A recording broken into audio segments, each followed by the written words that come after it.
Hey guys, I'm sorry this is a little bit later than I had anticipated. I was hoping to get it out to you guys this morning, but I decided to do I decided to do it a little bit differently than I had originally anticipated. So I spent some time today kind of honing some things and doing some different things with this to make it a little bit easier for this format and what we're working with today. So what I want to do on this video is first of all, just kind of overview, talk about a couple of different things, and then we'll get into the argumentative paper. And we're not going to be starting to write the argumentative paper this week. We're going to be doing a lot of pre-work for that, kind of leading up to that, starting to do the research, coming up with a topic, that kind of thing. So I'll talk about that after I go over kind of the overview of where we've been, and kind of what we should be working on right now. The first thing that I want to say is that I will post the highlights. I'll just put them on the video post. I'll just post them like right on that link or on that whatever, that post. But the biggest thing, you guys, is communication. I need to see communication with you guys at least every 2 days. I need to hear from you guys in some form or another, whether that's turning in an assignment or emails, comments, talking on the phone, whatever that is, you guys, I need to see communication from you guys. There are some of you that I have heard very little from, and I'm struggling to help you because I don't see you. So I need to see that communication. If you guys are already doing that, that's awesome and I appreciate it. And we're just going to continue to kind of figure out how to make that work the best that it can. So with that being said, I will be calling some people that I have not heard from, hopefully getting in touch with all of you guys, and making sure that we have that consistent communication. What we were supposed to have turned in, as of last week, you were supposed to have the journals turned in. There are still a handful of you guys that need to get this done. Get it done, you guys. Get it turned in, and I can get a grade in the grade book for it, okay? The ACT, there are 3 parts to that. Couple things I want to point out. There were some of you guys that did not get some of them done, like 1 piece or 2 pieces, or maybe even all of them done. You need to go in and get that done ASAP. I will be putting in grades for that. I need to see that you have completed the work for it. The other thing I want to point out with that is that I haven't had a chance to go through and spend a lot of time looking at the forms and which questions you guys got right and which ones you got wrong. But as I was looking through and kind of marking off who had completed it, I did notice that there were some questions that a lot of people got wrong. So we will spend some time probably later this week looking at some of those questions after I've had time to go through the form and kind of see which ones are the hot ones that you guys were struggling with the most. So we'll spend some time on that probably later this week. The independent book project, there's still like 10 of you guys that have not told me what books you're reading. If you haven't told me your project, that's fine. You have a couple weeks until I need to get that information from you. I will be checking in with the independent book project every Friday, maybe doing a question or doing some sort of progress evaluation report, something like that, so I know that you're continuing to work on that project as well. You need to be making progress with it. So then getting to the argumentative paper pre-work that we're going to be doing this week. I'm going to be giving you guys lots of really short kind of videos about some of the stuff that you are going to need some more information on, to make it a little bit easier for you.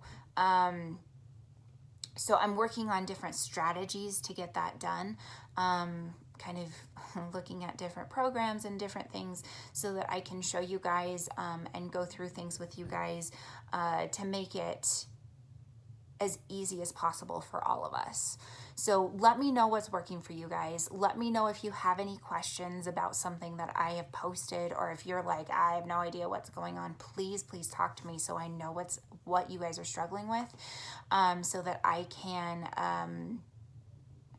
help, because I don't know what to help you guys with if you don't let me know. So with that being said, we're going into argumentation. We talked about it last semester. We had kind of an introduction to it. You guys did that paper, the personal persuasive narrative. So we do have some background with it. We started talking about ethos, pathos, logos, rhetorical situations, etc., all that stuff. We will revisit that. I'll do kind of like a mini lecture kind of thing talking about it where you guys can take notes and refresh yourself on those things that are going to become super relevant in the next couple weeks.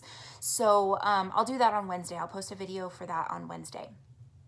Where we're going to start right now is topic selection. I'm giving you guys kind of free reign, okay? Free reign with the caveat that I will kind of veto certain topics. I don't want anything that is super, super controversial, simply because it takes away from the process of, I don't know how to say this. It takes away from a little bit of the process of writing when you're trying to nuance and be persuasive in a way that is not going to come across as super biased, or looking at biased sources and being able to interpret them in an effective way. What I want to focus on with this paper with you guys is finding quality sources, using those quality sources to prove your point. Okay, I would rather spend the time working on that rather than figuring out kind of bias and that kind of thing, working through those kinds of issues with a more controversial topic. The other reason why I would veto a topic is simply because I don't want to read the same paper that I've read 1,000 times. So like, and it goes through phases. Like when I first started teaching, there were certain topics that I wouldn't let students write about. Now some of those topics I'm letting students write about again because they're not writing about them every time. Video games, like the pros of video games, that's one that I'm not going to let you guys write about because literally I have read like 15 papers in the last couple years about the pros of video games. Not that it's not a good topic, right? But it's just kind of the same information over and over again. So I want you guys to come up with something that is unique, but also that you're going to be able to get plenty of information on. Okay, I'm giving you guys a topic selection worksheet that I want you guys to be working through. Primarily, you're going to be using EBSCOhost for your sources. EBSCOhost simply because it is already vetted. The sources on there are quality sources. You're not going to have to think about, is this a biased source? Is this a good quality source? Is this something that I should be using in a formal professional research paper? That kind of thing. So I want your guys' sources to come from points of view. In your topic selection worksheet, there are a couple sections that you might be looking outside of EBSCOhost, but that's simply to kind of help you guys wrap your head around what you might want to do as a topic, and then you can bring that into EBSCOhost. If you're having trouble finding information in points of view, let me know, and we can kind of problem solve that together. But you do have to have at least 3 quality sources, okay? 3 quality sources from EBSCOhost. One of those sources has to have a counter argument in it because you are going to have a counter argument in your actual paper. So you want to make sure that you are aware of both sides, right? You want to make sure that you are considering both sides, that you have a source that is giving you information from both sides. Okay, so a minimum of 3 sources at this point, okay? So we'll have the topic selection worksheet. You will be finding your 3 sources. You'll be putting information for that on there. That will then get into source annotation.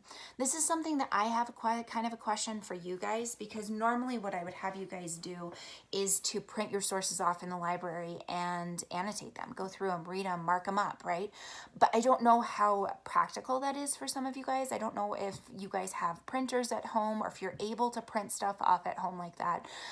So I need you guys to weigh in and let me know that so that I can kind of move forward and figure out the best way for us to deal with that, because we do have to read all of them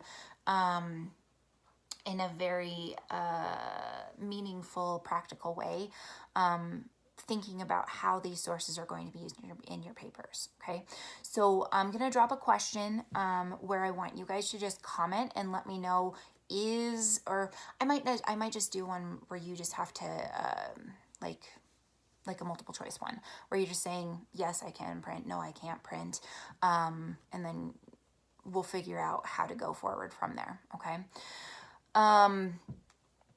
So I'll plan accordingly for that. The next thing that we're going to be doing is an annotated bibliography. We'll talk about that. I will post a video about that. I'm not going to worry about it today though, okay? So I will probably post that video on Wednesday. I want you guys first to get through your topic selection worksheet. Okay, that's where I want you to spend your time from now until Wednesday. You should easily be able to get that completed, go through. There's not that many questions on it, but hopefully it will give you some guidance into thinking about what you want to write about. And if you are in this paper, if you're in this process and you're like, I have no idea, or maybe you have a couple ideas but you don't really know, and you want to talk it out with me, please email me. We can email back and forth. Like I said, I can call you. We can figure out how to make that work, so that we can brainstorm together, because sometimes brainstorming with someone else makes it a little bit easier to come up with the topic that's going to work best for you. So I also, in terms of EBSCOhost, you guys, what I've done, because I know EBSCOhost, if you just like go through the Career Center, it's just going to say you don't have access to this. So what I did was in the materials under this topic for this week, the materials has an EBSCOhost access thing. You're going to click on the link. You're going to use the login information that is there. And I did a screencastify where I showed you guys how to log in that way, how to find points of view, how to like search for your topics, what the argument or what the articles will look like. And then on the articles, how to find your citation for it, and then copy and paste it into a document. And then if you're able to print them, how you get that citation at the top of your article as well. So definitely watch that, because that will help you out a lot. Okay, so summary right now, up until Wednesday, your topic selection sheet. That's what you're doing. You're working on that. You're finding sources. You're coming up with a topic. That is your task for right now. Okay, you're gonna find your topic selection sheet, turning it in on Wednesday. I hope you guys had an awesome weekend. I am missing you guys. It is crazy how much I'm missing you guys. So I hope that you guys are all having a good time. Maybe not a good time, but at least like not completely miserable and cooped up and that kind of thing. I'm sure some of you guys are still working. So I hope that's going well and you're staying safe and healthy. And I will talk to you guys later. I will be, like I said, posting videos on Wednesday. I think I'll post a couple videos on Wednesday for you guys, but you know what you have to do until then. So have a good day.